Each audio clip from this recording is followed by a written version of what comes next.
আসসালামু আলাইকুম রহমতুল্লাহ।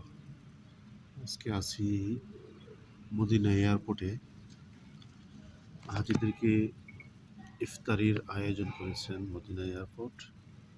Medina airport মসজিদে আমরা ইফতারি পড়ে আছে, কিন্তু কোনো খাওয়ার লোক নাই। আলহামদুলিল্লাহ, মুসল্লির সংখ্যা খুবই কম।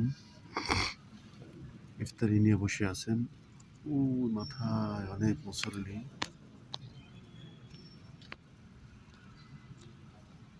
এখানে আছে ইফতারি, এখানে ইফতারি, পর্যাপ্ত পরিমাণে এদিকে ইফতারি, সব জায়গায় ইফতারি।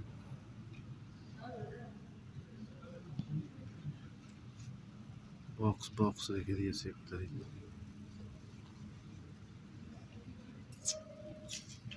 খালিস্তান, এক ভাই পেয়েছি খালিস্তানের, পিকআপ করবে গিয়ে আজকে রাত 8টায় ফ্লাইট।